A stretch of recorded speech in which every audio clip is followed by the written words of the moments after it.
Welcome, everyone. We're going to get started. Thank you for joining us today. My name is Tim Hartman, and I'm the Chief Executive Officer of Government Executive Media Group. It is my great pleasure to welcome you to today's OPM HR Solutions webcast, The Path to Great Assessments in 3 Steps. Now, before we get started, I'm just going to go over a few housekeeping items. At the bottom of the platform, you'll find several icons. So you'll see a Q&A tab, which allows you to ask a question. We'll be fielding those questions towards the end of the program, but feel free to submit them at any point along the way, and we'll be checking them. If you experience any technical difficulties, please contact us by chatting the host listed in the platform chat function, and we'll respond as soon as we can. So without further ado, we'll get right into it. Executive Order 13932 on modernizing and reforming the assessment and hiring of federal job candidates is a call to action for agencies to promote hiring practices and policies that strengthen the federal workforce. Assessments have long been the weak link in the federal hiring process. As the modern workforce evolves, the federal government requires a more efficient and effective approach to hiring.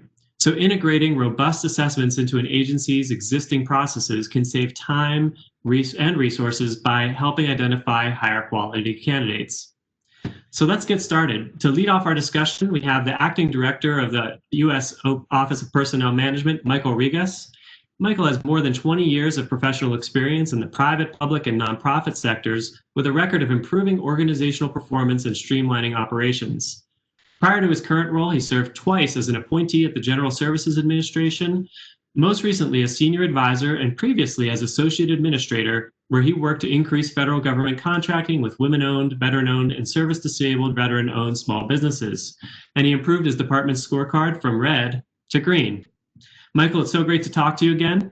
So why don't you tell us what steps are OPM taking to enact the Assessments and Hiring Executive Order? Over to you. Okay, good afternoon, Tim. Can you hear me okay? Yeah, you're coming through loud and clear, Mike. Great. Good afternoon, Tim. So thanks for having me today, and thank you to all the panelists who are going to be part of this panel this afternoon. And thanks for that very kind introduction. So as Tim mentioned, I'm the Acting Director of the U.S. Office of Personnel Management, and I'm pleased to welcome you to this exciting event. So today's discussion will focus on Executive Order 13932, which is modernizing and reforming the assessment and hiring of federal job candidates. So over the next hour, our panel of experts from the private sector and the federal government will discuss this order and explore how federal agencies can best improve their hiring practices. This is a crucial effort. The American people rely on the federal government to perform a host of functions, from promoting economic growth to fighting deadly diseases. And the federal government only works when it has smart, talented people at the helm. Unfortunately, some agencies have become too reliant upon educational requirements and self-assessments alone as their means of examining candidates. These practices have made it more difficult to screen out candidates who are not actually qualified to perform the duties of the positions being filled, and may have discouraged qualified candidates from competing to join the ranks of the civil service. Particularly problematic is some agencies' reliance on college degrees alone to establish the requisite knowledge and skills. I think we've seen that excessive reliance upon educational degrees alone narrows the scope of applicants who might otherwise be able to compete. Individuals without these credentials may nevertheless possess some of the most sought-after skills. Accordingly, this over-reliance may also lead to less satisfying outcomes for the federal government. A growing number of bright young Americans are learning things like cybersecurity and computer science without enrolling in educational programs. They may have the skills, but without academic credentials, their chances of entering the federal workforce are reduced when agencies rely upon educational accomplishments as the primary means of determining who is qualified for the position. And I think some of the two best examples in pop culture that we have of this are Bill Gates and Mark Zuckerberg, who were both college dropouts, but I don't think anyone would say they don't have the skills to be able to compete in an IT environment. So Fortunately, President Trump signed Executive Order 13932 on June 26th. And what this order does is it requires federal agencies to develop and offer skill and competency-based assessments for every job they advertise in the competitive service. And pursuant to this order, OPM recently conducted a study that found just 27% of government jobs need a form of education requirements. So you can think of like doctors, nurses, lawyers, engineers, etc. For the remaining 73% of jobs, federal agencies can rely on assessments to determine whether an applicant possesses the knowledge, skills, and competencies needed to do the job. Over the coming months, OPM, in consultation with the Director of the Office of Management and Budget and agency heads, will work to revise and finalize the qualifications and assessment policy that will guide implementation of the executive order. We will then work with federal agencies to help them implement these policies and significantly improve their hiring practices. I know that there's no single solution to our federal hiring challenges, but I believe that every incremental change that we make to improve how we do our hiring will result in a large cumulative change over time. And we've seen that with a number of the reform efforts we've already undertaken at OPM in terms of improving the time to hire and the hiring process. But I really think that the effective assessment practices that we're implementing today will help us recruit more broadly for capable individuals who have what it takes to advance our mission and serve the American taxpayer and provide agencies with better choices. So I hope today's discussion provides you with a better understanding of the executive order and gives you a glimpse into what OPM and other federal agencies are doing to advance the President's goal of modernizing the federal hiring process. So I'd like to thank our panelists for taking the time to speak with us today, and I thank all of you for your interest in this timely and important subject. So enjoy the discussion. Thank you, Tim. That was a great topic. So we'll move right on to our panel now. So, the acting director provided a great overview of the executive order, and also provided us with one of the best Zoom backdrops that we've had on one of these events. So good job with that as well. I'll have to improve mine as I get my flag and backdrop here. So great teamwork. That's right. So I'm excited to welcome our panelists to the conversation. So joining me today is a distinguished group of professionals who know all about this topic. So first we have Dr. Alana Kober, who's the branch chief of strategy and innovation at NASA. We have Diana Saxman, who's director of Federal Staffing Center HR Solutions at the Office of Personnel Management. And we have Dr. Ryan S. O'Leary, who's the chief solutions officer at PDRI. So let's just get right into it. Let's talk a little bit about what do we mean by assessments for selection purposes and what's incorporated in an assessment strategy. Diana, do you want to kick us off and sort of give us an overview of those terms? Yeah, sure. I'm happy to do that. And just to provide kind of a little bit more background on my vantage point within OPM is I am on the revolving fund side. So as one of the Deputy Associate Directors in Human Resource Solutions, I oversee the Federal Staffing Center, which houses USA Jobs, USA Staffing, USA Hire, and Staff Acquisition, which is an organization that provides on-the-ground staffing support. And the reason I share that with you is just to give you a sense for kind of where I fit within OPM, which is on the operations side. So I know a lot of you on the call are very familiar with OPM's policy and oversight. We also have operations where we actually help agencies in delivering solutions to operationalize the policy that OPM sets. So that just will kind of frame some of my thoughts that I'll share on the panel today. To define assessments, I think it's first important to understand what is the goal. So what is the goal of an assessment? And fundamentally, it's to predict successful job performance. So I'll ask you just for a moment, think about within your own organization, maybe your own team, or maybe within your set of employees, think about that very top performer, the person that every day comes in energized and contributes significantly to the mission.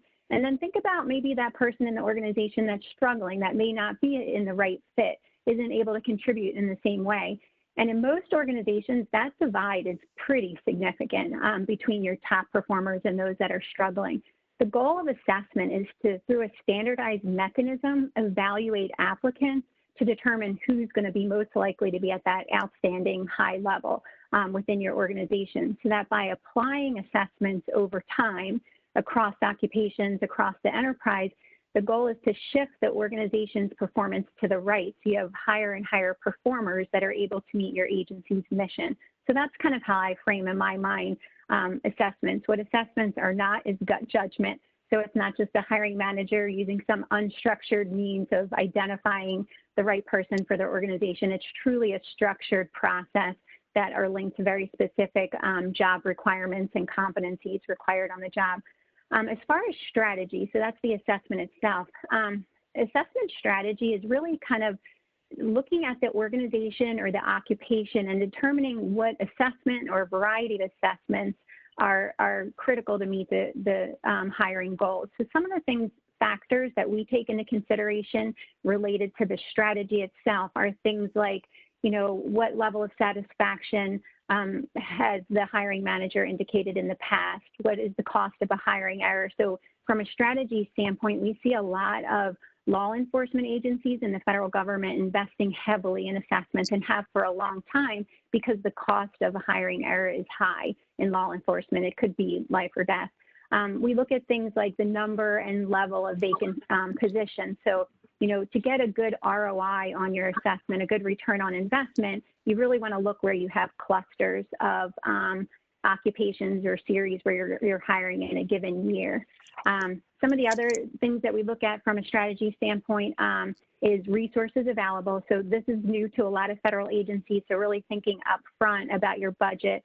And then the final piece I'll say is, again, to kind of define the strategy is the team. So when we're thinking about strategy, when we work with agencies and we're helping them to set an assessment strategy either for an occupation or for the enterprise, one of the first questions we ask is, who's on your team? Because that will determine success. So and we're really looking both on the OPM side when we work with agencies, but also within our customers for an interdisciplinary centralized team. And so the team members that need to be a part of this are IO psychologists with the measurement expertise, business analysts that are going to look at your business processes, staffing specialists who know the policy, and then data scientists who are going to help you kind of evaluate your baseline and your metrics. So there's some of the things that we think about it related to assessment and strategy. That's great. Alana, do you want to give us some insight into how you go about these strategies? Sure. And just to give a little bit of background, so I am an industrial psychologist, and I think I have many of my colleagues from past agencies on this call as well, since I'm getting texts that I can see from some of them on the call. But I am actually at my 5th agency, and I have been lucky to be involved in kind of very large scale hiring in assessment programs like Diana mentioned at the Transportation Security Administration, where we are doing airport screeners and federal law enforcement officers, to my most recent time here at NASA with redesigning the assessment program for astronaut selection, and now for the rest of our civil servant population. So a lot of, kind of different experience. And I think what Diana was talking about in terms of making sure that the assessment strategy fit in terms of your agency is really important. And what we've been doing at NASA is really looking for our civil servant population, what makes the most sense. We've been using assessments to guide, how we do different things depending on the job or the series, but we're really looking to move more to a whole person approach. We are moving to USA Staffing and USA Hire, and that is now going to give us kind of more opportunity to look at a whole person and not just looking at technical, but looking at both the technical and non-technical skills, which really required us to refine and develop a much more robust talent assessment strategy that we had in the past, with using more homegrown systems that did a lot of resume screening. As part of that strategy, we had a number of goals or considerations that we were trying to achieve. And we were very clear on what we were setting out to do at the beginning of the development of that process. And one is, like I mentioned, focus on the whole person, making sure it's job related, objective, valid, reliable, fair, all of the things that you would really expect from any type of assessment program. The other thing though we added was that we also wanted to focus on a positive applicant experience, making sure that what we were putting in place wasn't going to negatively detract from our applicants, and make sure that they were still looking and having a good experience with their hiring opportunities at NASA. As we continue to kind of develop that strategy, we wanted to make sure that our executives and our stakeholders knew that this was an iterative process. So we were trying something new in terms of introducing more objective assessments than NASA maybe is used to for the majority of our occupations, astronaut aside. But for the rest of the occupations, this is something definitely very new for them. And we are going to make adjustments. We want to do evaluations, and that's critical. Once you set out new assessments, you want to make sure that they are meeting the needs that you thought that they were. And we want to then adjust if they're not hitting the mark, if we're getting feedback from hiring managers or others that this isn't really helping us, we're going to be adjusting, and then always being flexible. So listening to feedback throughout the process. So as we are in the final stages of rolling out USA staffing, I was mentioning right before the call, we are go live at the beginning of November. These are things that we are considering, and obviously we'll continue to be monitoring as part of our ongoing revision and update to our assessment strategy. Thank you. That's great. We often joke at Government Executive that if we want to make something really cool and exciting, we just throw an astronaut on it. It's like a lot of government pictures aren't as engaging as seeing an astronaut in a space shuttle or going to space. So we've taken assessments to the pinnacle of cool by running it through the astronaut program. So Ryan, I want to get you involved in the conversation here too. You've had a lot of experience with different agencies. How would you characterize the current state of assessments in federal hiring? Yeah, sure. Thanks, Tim. So just for some background, so I've been working for the past 15 years or so, developing and implementing large-scale, high-stakes testing programs in both the public and the private sector. So things like developing assessments for software developers at Amazon, or selection systems for Fortune 500 companies like Capital One, Boeing, and others, but also many civilian, defense, homeland security, and intel agencies. So my hope is that I can provide some information that will help us bridge that private sector, public sector gap a little bit. Having said that, I think that I probably have a very similar take on the state of assessments as do Alana and Diana in the private sector, public sector. In 2010, along with the Partnership for Public Service, we conducted an evidence-based audit of the federal hiring process. And the goal was to really diagnose where things were not going well across that entire hiring chain, right? And we identified a number of areas of concern: lack of HR expertise, a focus on speed of hire and not quality of hire. That being said, what we found was the weakest link of that whole chain was obviously assessments. When done well, assessments can address many of the issues that we raised in the audit. The problem was that many agencies were implementing really ineffective assessments that impacted their entire process. And unfortunately, it's been 10 years since that audit, and I think it really remains the weakest link. It's been 10 years, and we've not gotten the progress we thought we'd get. And one of the major reasons for that, I think, is the types of assessments that are being used. With the 2010 executive order, there was an encouragement of the use of these reliable and valid assessments. But without resources or know-how, many agencies started using these self-report training and experience assessments that Director Regas talked about, right? And what we call those tell me assessments. We're asking a candidate to tell us how great they are. They're easy to fake. They don't differentiate from candidates. You don't get good people on the job. And as Director Regas said, there are candidates who have the competencies required to do the job, but don't have the experiences or educations being asked about in those assessments, and are disqualifying themselves, right? A much better way is to use what we call objective assessment. So rather than asking a candidate to tell us how good they are at solving a problem, we give them a problem and ask them to solve it.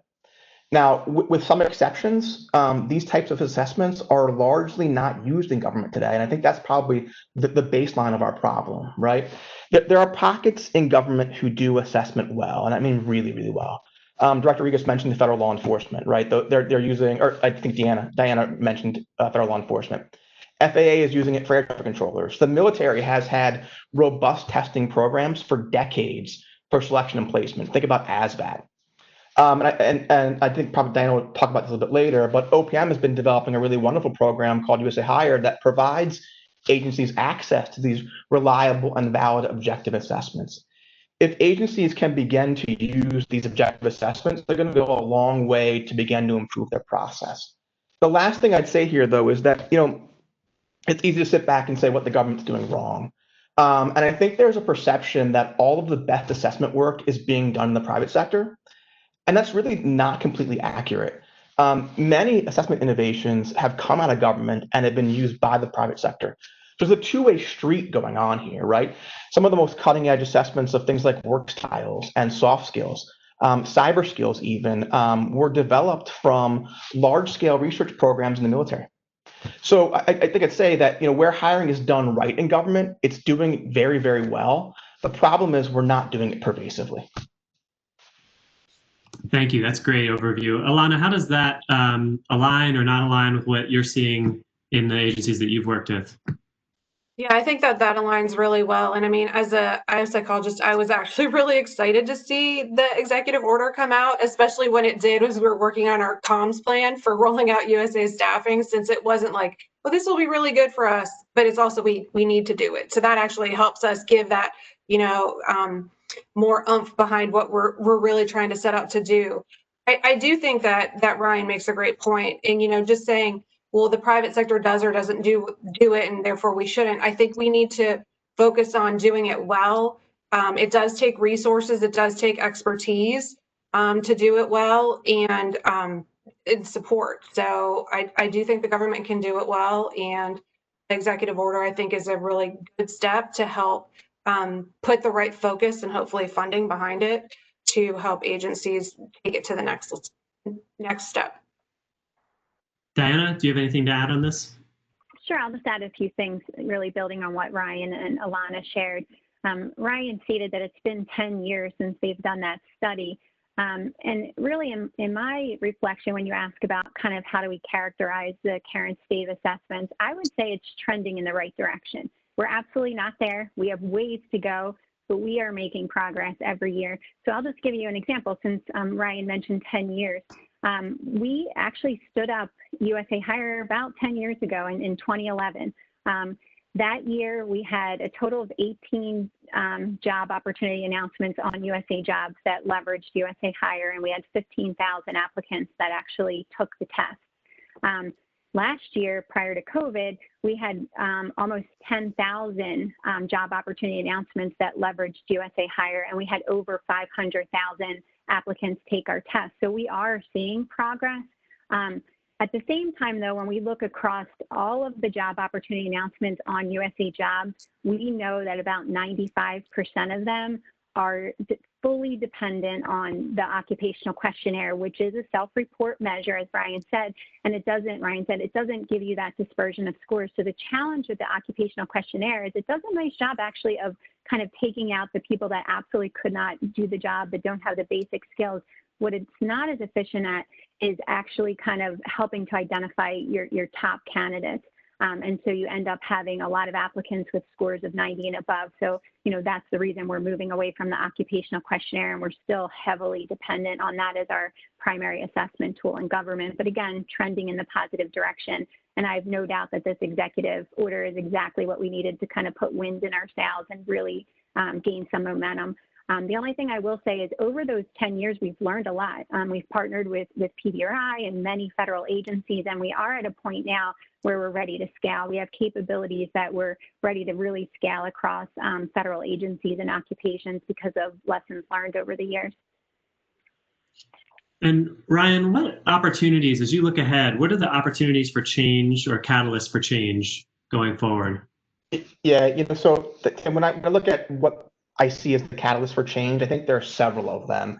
And I think, for better or worse, I think some of them may actually work this time.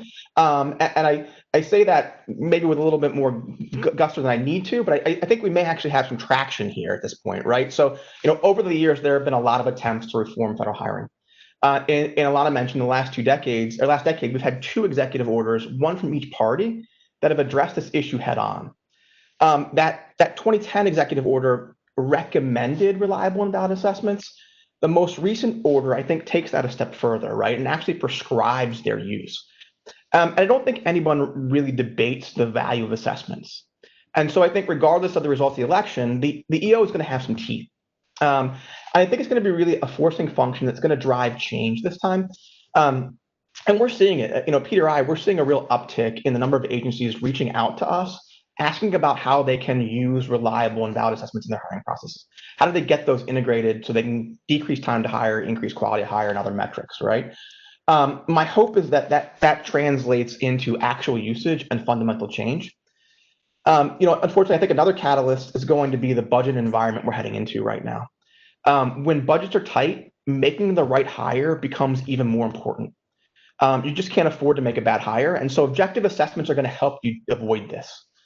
The other thing I'll say is that, I think a catalyst here is that there are a number of vendors and objective assessments available in the marketplace to measure competencies, knowledge, skills, and abilities. And they're doing so at a relatively low cost point. And so that allows you relatively easy access and cost-effective access to a range of traditional emergent assessments. And I think we'll talk about that a little bit later. And I also just say that, OPM is also a provider of best-in-class assessments through the USA Hire program. So I think, the executive order, the budget crisis that we're going into, but also the ready access of the availability of these assessments really plays a role as well in allowing us to start using these more frequently in our processes. Yeah, and that's a good point. For all the reasons you cited, it is something that tends to be bipartisan. It's just kind of like IT reform is also a bipartisan issue, just because so many things in budgeting and management run through that. Talent is one of those same issues. So, Diana, from your perch at OPM, can you tell us what you see coming down the pike in terms of what the catalysts for change that are on the horizon? Yeah, I feel like Ryan covered that well as far as kind of strategic influences and the catalyst for change. I might cover this from a more tactical perspective. The opportunities I see, one is that we have a very strong HR community where agencies are very willing to share best practices with one another. We see that all the time. And so, we're all feeling a little bit of intensity around this new executive order. And when we come together, bring the Chico Council together, a lot of our advisory boards, there's an opportunity to really learn from one another, share in our investment dollars, for assessments that cut across. One of the things about USA Hire is that it does cut across a lot of government-wide occupations. So there's some efficiencies there. We recommend law enforcement organizations get together and look at ways that they can achieve efficiencies. You can have, your CFOs, your CIOs, all these organizations, if they come together as career fields, in addition to the agencies, but actual career fields, there's a lot of efficiencies that can be gained in assessments as we bring these different communities together. I will tell you, when we implemented USA Hire across our service centers within OPM, so I oversee actual HR shops across the country that provide services to agencies, and we were first kind of pushing our HR professionals last year and the year before to leverage more rigorous assessments like USA Hire and others like USCS's approach with the subject matter expert QA process. There was a lot of resistance. The good thing is that there's early wins here, especially for HR. And I don't know that people realize that until they experience it. And the win for HR is a much more efficient hiring process. What happens today is if you have an occupational questionnaire that's not doing a good job of distinguishing across candidates, then the majority of your applicants are 90 and above, and HR needs to review all of those, kind of sort through them, send large lists to hiring managers. They're sorting through that. It's very frustrating and inefficient. Once you start to implement more rigorous assessments and they get through the change management, they start to realize their workload reduces. They have fewer applicants to review, fewer applicants to send to the hiring manager. So they're, once you get through that initial stage of change, you see kind of rapid acceptance and momentum over time. That's great. And then, Ryan, you have mentioned the experience in the private sector. Can you talk about some of the differences between how this is progressing in the private sector and how it's being used in the public sector? Yeah, sure. So, in many respects, federal hiring is different in the private sector, both in terms of their openness to use assessments, but also how those assessments are actually used, right? The private sector has been using objective assessments for decades, especially for high volume roles. And there's a recognition that the use of assessments impact bottom line business metrics that matter. A lot of those Diana just mentioned, but things like even just revenue, turnover, diversity, right? For example, Amazon is using simulation assessments to select its software developers. Their mission critical role, which they're competing with Facebook's and Google's for. And they're using culture fit assessments across their entire organization. At Delta, there's a saying that it's harder to become a flight attendant than it is to get into Harvard. Only 1% of candidates at Delta get through the selection process, right? So the private sector has really been willing to adapt and use these assessments for decades. I think another key differentiator is that not only are private sector organizations using assessments to screen candidates, they're using them as a recruiting tool, right? So it's a way for them to show their brand, to engage the candidate, to get them excited about the organization, and to foster two-way communication, right? It's for hiring managers to get an understanding of the candidate themselves, but also for candidates to assess their fit with the organization. So I think the primary difference I see are that organizations in the private sector are really more willing to use these assessments and use them at scale, but use them for purposes of not just screening, but recruiting and engaging that candidate as well.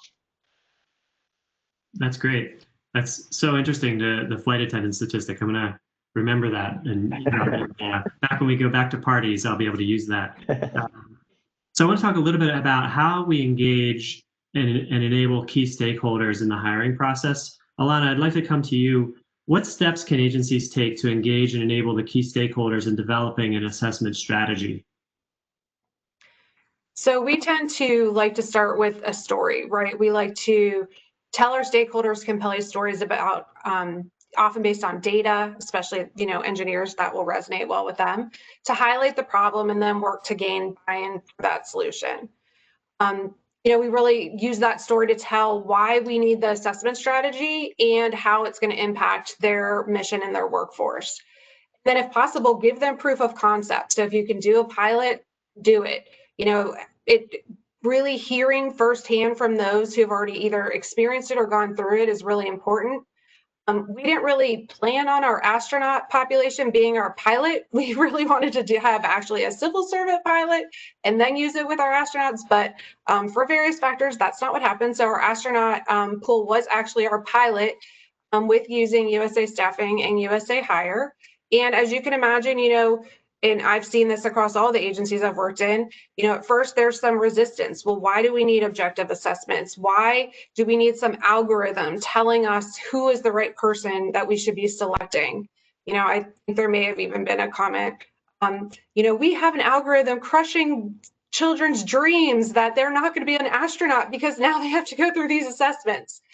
Well, that it's important to hear that and listen to those kind of concerns to make sure that you can then allay them and get them to understand why objectivity is important, and where subjectivity, when you don't have those types of assessments, can really derail or put the entire process at risk. So we were able to gather some of those stories with using it for our astronaut candidate population. And another big thing that we found really to be successful is to make sure that we're getting all of our stakeholders involved and give them that voice. So include stakeholders or their representatives in the conversations to really shape the strategy. We worked really closely, and Diana, I think you mentioned this too, we worked really closely with our staffing specialists and our policy experts and our IO psychologists to help develop the strategy for all of our different occupations. Again, it was not a one-size-fits-all. We have a lot of different types of occupations at NASA, but wanted to hear from them what they thought was best, and really have that voice as we develop that strategy, and help them, have them involved in the implementation as well. So it's not just something that, IO psychologists are pushing out or the assessment people are pushing on everybody, that it's really more of a team effort. That's great. And you shouldn't worry about the astronauts' dreams, but I think most of them are crushed in 9th grade pre-algebra. It's not NASA that's crushing their dreams. I feel better now. Yeah. So Diana, what robust assessment options should agencies consider that they currently may not? Well, I would say that agencies have a lot of flexibility in determining what type of assessment approach makes the most sense for their occupation. Certainly, there is not a one-size-fits-all. I have mentioned a little bit about USA Hire. We cover off-the-shelf 118 series. These are common occupations across government, like your HR, contracting, budget, those types of positions. We know that when you look at all of the job opportunity announcements posted on USA Jobs, that these 118 series actually covers about 80% of the vacancy announcements that are posted. So it's a great starting point for agencies. If anyone's interested in learning more, we can certainly follow up and consult with the agency, at least as a starting point for their overall approach. The one nice thing about USA Hire is that an applicant only takes one of our test batteries one time in a given year. So if an applicant applies for an HR professional position at OPM today and at DoD tomorrow, that assessment battery remains. They do not need to take the test again. Their score will be good for a year. So again, there's a lot of efficiencies there. I will say, though, it's not just USA Hire. There's many other assessment options. I know many of us have heard about the USDS subject matter experts QA process, which works beautifully when, especially you have a more manageable applicant pool and you have the subject matter experts that are engaged and willing to do that kind of manual interviewing or reviewing of applicants' resumes. There's a variety, though, of tools out there. You can job knowledge tests, cognitive ability tests, situational judgment tests, a lot of work samples where you can bring people in and have them actually go through simulations of what it looks like on the job. I'll tell you, we've had a lot of success with writing assessments.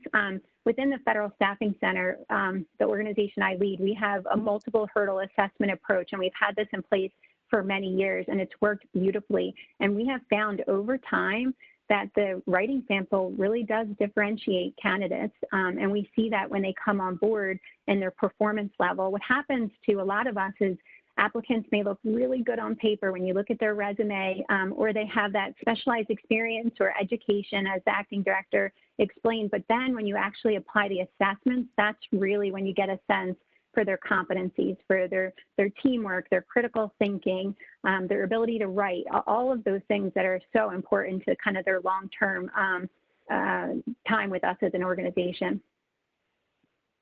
Ryan, are there other things that agencies aren't considering or that they don't consider enough when they're thinking through their assessment strategies?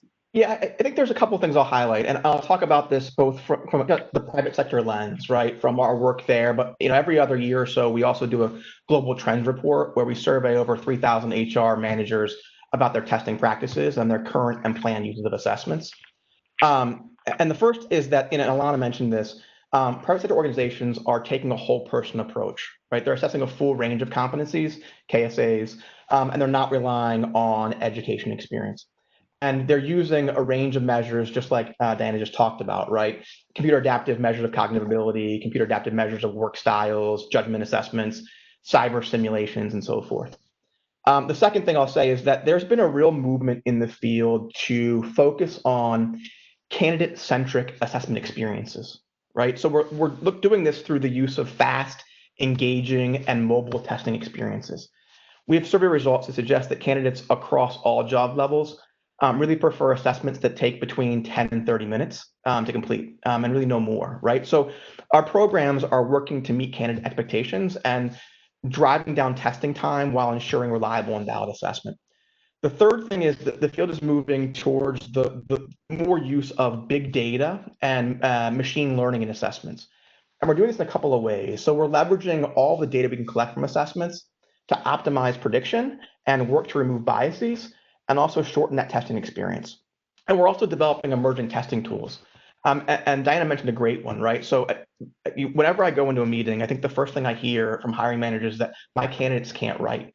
And we're actually using machine learning and natural language processing to computer score free text written samples of writing. So we're measuring things like writing skills, obviously, but we can also measure things like public service motivation, critical thinking, language translation in the intel. We're also using computer scored coding assessments for cyber jobs, right? We're asking candidates to create code, and we're scoring that with machines for parsimony and whether or not it works. And we also have the ability to score interviews to some extent with algorithms as well. The fourth thing I think I'll say is that, as that grows in prominence, we'll continue to see, as people accept AI more. We'll see it used more in assessments as a way to increase prediction and reduce biases. But it's not easy. Amazon recently discontinued the use of a resume screening tool that they developed because it was increasing bias in their processes. So I think it's going to be important that we ensure ethical AI. The last thing I'll say is that I think remote testing options are going to become increasingly prominent. The use of remote proctoring, where a candidate can sit in his or her home and take assessments, and or digital interviewing solutions, where we put the candidate in direct contact with a hiring manager anywhere, at any time, is going to be even more important. And we've seen that now with COVID. But I think as the virus is no longer a threat, that's going to remain a very important option for agencies to be able to reach candidates. That's fascinating. Just a reminder to the audience, we will be taking questions here in a few moments. So if you have questions, feel free to submit them. We've got a couple good ones that have come in already. I do want to get down into the implementation. So Alana, maybe you can walk us through some of your lessons. What are the key steps to developing an effective assessment strategy, and how do you get there? Can you walk us through that a little bit? Sure. So I would say first, you really need to consider the needs of your agency, both today's needs and tomorrow. So really look at what the mission needs are from a workforce planning perspective, what your previous applicant volume's been, where your typical applicant pools come from, and what those pools are looking like in the market. And then if they're like particularly difficult to fill jobs, really let that kind of be a starting point, along with listening to what hiring managers are saying. They're going to know that I'm not getting enough of X, or why do my certificates only have Y?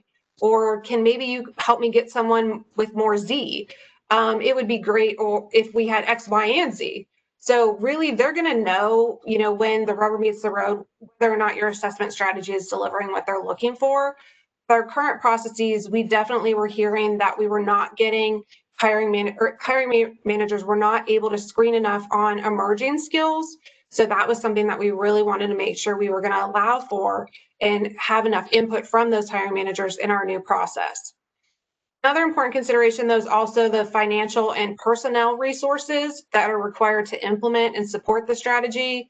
Obviously, money is involved. So knowing how much money you have, or being able to ask for the money that you're going to need to support that strategy, or being realistic about how much money you think you're actually going to get, is going to really drive what is possible in what you're developing, along with the people. So do you have expertise in-house, or is this something that you're going to have to build up that capability? Or are you really going to look and outsource it, either to, say, an OPM or a PDRI or another consultant company? Are you going to be able to leverage other expertise, also related to the money question? But that they both have money implications in terms of how you're not only going to establish your assessment strategy, but also how you're going to maintain it.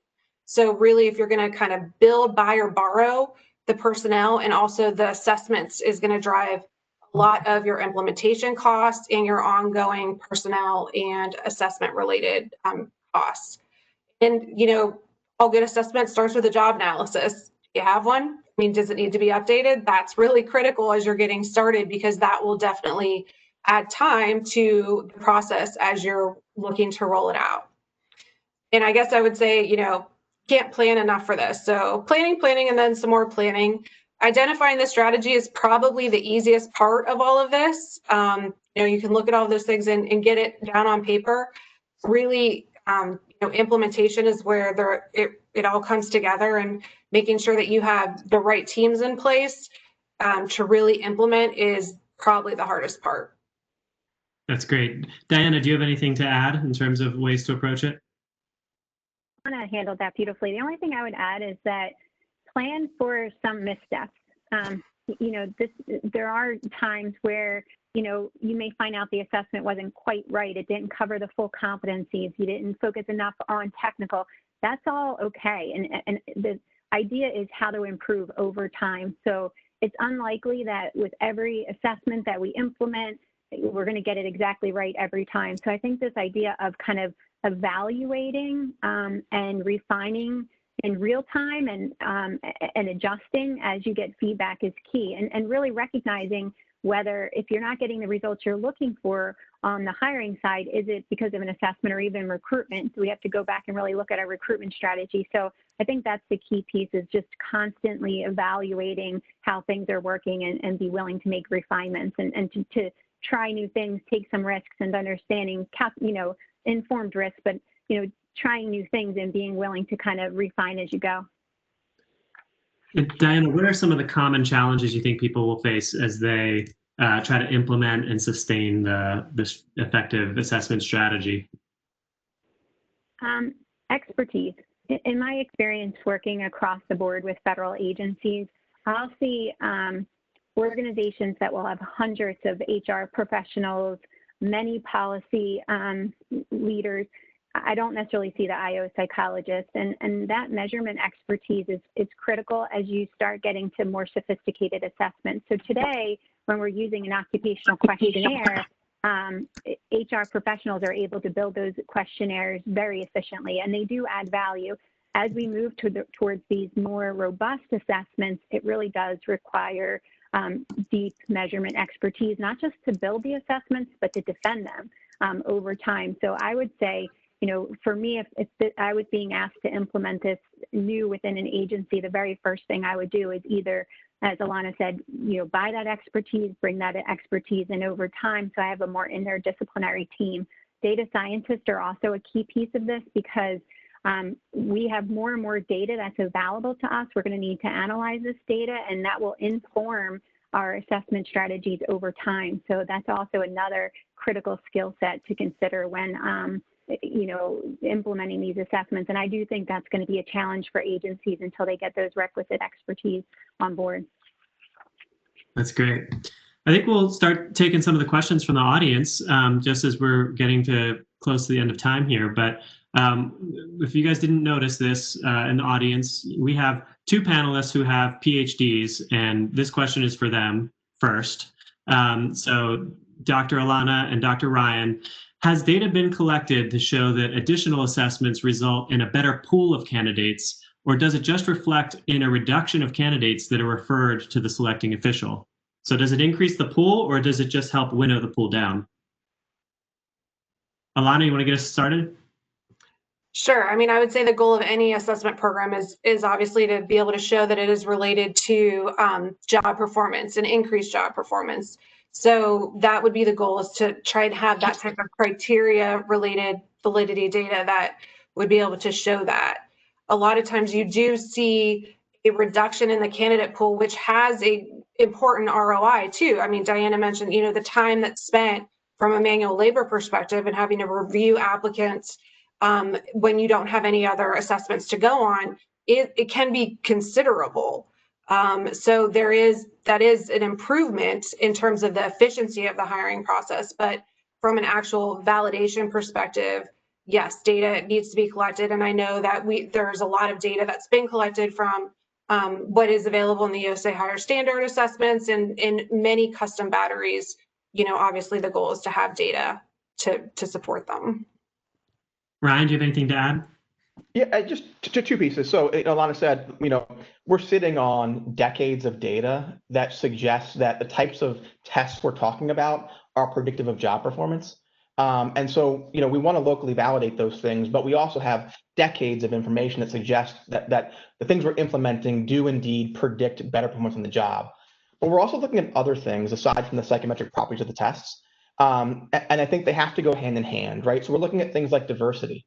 We're looking at things like internal mobility. Are the tests we're implementing allowing us to promote more internally than we have to go outside?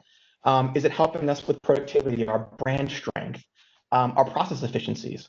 So there are the psychometric elements of a test itself, but there's also all of these really true business metrics that really make a difference, and assessments tie to those too. And people don't often recognize that the impact they have at that point either. That's great. All right, our next question is a clarifying question. Diana, I'll bring this to you. Are the assessments going to be embedded in USA Jobs, or are they part of the interview process? Can you clarify that? Again, this will be a multifaceted approach for government. and there's no requirement to use a particular assessment. So the executive order does not drive a particular assessment. It's the idea of using better assessments for selection purposes. So we'll see a whole variety of strategies and solutions moving forward. I will tell you, assessments are not linked to USA Jobs. USA Jobs is really that face to applicants where we're notifying the public about job opportunities. Typically, assessments are part of the talent acquisition system. So today we talked a lot about USA Hire, which is an extension of USA Staffing.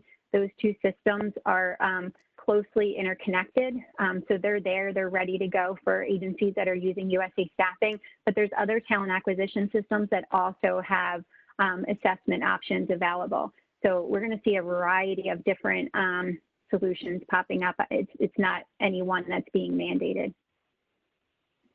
That's great. We have another question. We talked a lot about different types of assessment, and we mentioned multiple assessments. Can we talk a little bit more about that as a question? Most agencies rely on occupational questionnaires. Can we provide more examples of multiple assessments? Who wants to lead that one? I can start just so talking specifically about what we're about to implement with ours. So what we are using with the USA Hire standard assessment process, it covers about 60% of our jobs that we would be posting for. And so when there is a USA Hire standard assessment, you would still have your min qual questions, maybe some assessment questions, those T&E type questions, and then the additional USA Hire standard objective assessment as part of that assessment program to determine the certificate. Another very common assessment is also a structured interview, and those have been around for a long time. So we would also encourage, as part of kind of our test plan, that a hiring manager would work with our staffing specialist on, making sure what are those critical competencies for the job? Where can they be assessed with what we either have through the USA Hire standard assessment, where we have training and education questions, what are kind of the specialized experiences that are needed? And if you don't have coverage of some of those key critical competencies, use a structured interview to then try and also get to assess those. And that is one approach to do kind of a basic multiple assessment process. Yeah, so I can give you an example at OPM. What we do real quick is we'll do an occupational questionnaire with USA Hire to get the technical and the broader competencies. Then we'll issue a certificate. So that determines the certificate. After that, we'll apply additional assessments. So we'll have, at that point, a structured interview and a writing sample to kind of inform the final selection. And then we also end that with reference checks. So we still see reference checks as a critical part of the overall assessment process. Those are great examples. That's great.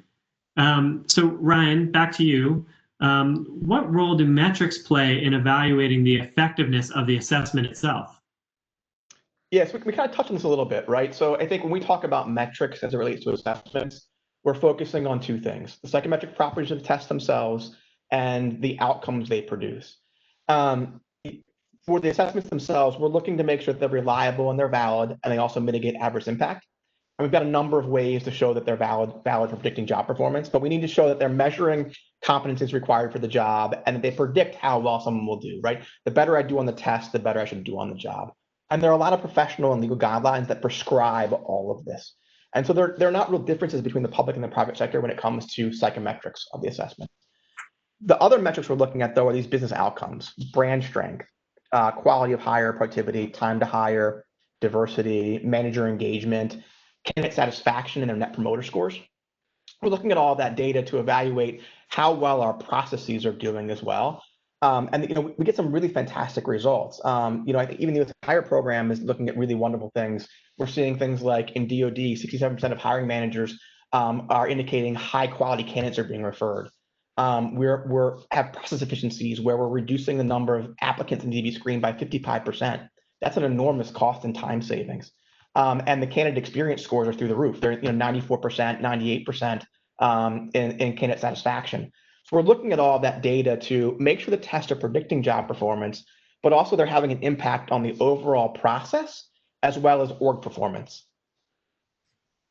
That's great. And Diana, what success measures should agencies consider when evaluating their assessment strategy? Good question. So I think there'll be levels of maturity over time in how sophisticated we get with our data analytics around assessments. I do think it's important right now for agencies to start identifying their baseline measures. So to start looking at what their current state is so they can track to their future state. So there's the talent acquisition systems have definitely grown in their ability to provide consumable data that will support these analytics. So a couple of ones that we look at, one is purely, how many occupational questionnaire only announcements do you have today versus, other more rigorous assessments, and starting to see that number increase. That's just a basic statistic that we can get today. Another is used and unused vacancy announcements. So how many times does the hiring manager look to fill a position, and then how many times at the end do they actually make a hire? So we call that like kind of vacancy or certificate utilization. That's another, metric that we can look at now. Certainly applicant, hiring manager satisfaction, time to hire. Believe it or not, we are actually seeing compressed time to hire when you introduce these more rigorous assessments, because it's resulting in smaller candidate pools at each stage. Diversity of hires, so that looking at the applicant flow data is key when you're introducing these new assessments. And then turnover. What does turnover look like for those occupations when we introduce these assessments? So they're just some of the basic ones that we started to look at. Ultimately, we would like to get to a place where you're really looking at on-the-job performance and comparing that to how well the applicants did in the assessments or the new hires. That's great. Another question from the audience. Alana, I'll tee you up for this one. One of the major concerns is the impact on our current hiring model. Can you speak to the time it will take to incorporate these additional assessment tools? Alana, what was your experience in time to incorporate and how it impacted the current hiring model? That's a really good question, since I'm living that dream right now. So if I look back to when we decided, I would say our leadership decided last August to move to USA Staffing and USA Hire. And obviously some contractual things had to happen. And then we actually did staff up our in-house IO expertise, because it just used to be myself and one other kind of focused on this. And we were able to bring on some additional staff to help kind of get this up and running. The big thing that is, the technology implementation, depending on how many kind of homegrown systems you have versus, independent systems, that is not something that you can overlook, how critical that is and how intense that can be to bringing all of this online. So you have to have kind of multiple tracks, which I actually was just overseeing this whole implementation. So you kind of have the functional HR staffing perspective that you need to be moving forward, along with the assessment strategy piece and then the technology piece. So we are, as a long answer to your question, we are getting ready to implement November 2nd. So it's been almost a year, knowing that OPM did tell us that we were one of the first agencies that did go full board with USA Staffing, Hire, and USA Onboarding, as well as kind of incorporating our own ServiceNow instance within NASA as our workflow management tool. So we went all in big. If you go in smaller with maybe just implementing pieces of that, it maybe would not take so long. But because we were doing a full scale, establishing an assessment process, we did have a job analysis that had just been updated. So that did help us from an assessment strategy perspective, that we were able to tie to that. And we didn't need to take time to redo our job analysis, but it is time intensive and resource intensive. All right, we running out of time here. We'll do one last question, and Ryan, I'll tee you up. Maybe you know this. So can we speak to the assessment's ability to increase diversity in candidate pools or address best practices where assessments mitigate bias in the selection process? You had mentioned bias earlier in the AI conversation as well. So how do we make sure the assessments can improve diversity and maintain it? Yeah, so we do a number of things, right? So I think the first thing we do is consider that whole person approach, right? So we're implementing assessments that assess a range of competencies for the candidate. And we look at the weighting of those assessments in the prediction of job performance, and as well as ways we can mitigate adverse impact or biases in the process. The nice thing about the evolving AI technology is that we're able to assess a broader range of skills. that have less adverse impact than we were otherwise able to do so. And we can also look at the data we're producing and parse out some of that bias and unfairness as we're developing our assessments in the process. But it's really a robust research process where we're looking at the data we're getting in, evaluating it, and weighting things in different ways, using different types of metrics, different types of assessments to really balance prediction of job performance with the mitigation of adverse impact to the extent that we possibly can. That's great. And we're at time now, so we've reached the end of our time today, and I want to thank our audience for joining us. I want to thank OPM HR Solutions for hosting today's webcast, and I want to thank all of our speakers, Diana, Ryan, Alana, and Michael Regas as well. Once again, thank you for joining us today. So as a reminder to everyone, this is a digital event. It's been recorded. You'll receive the recording and other helpful links and documents via email. We encourage you to pass these along to your colleagues so that they can view it as well.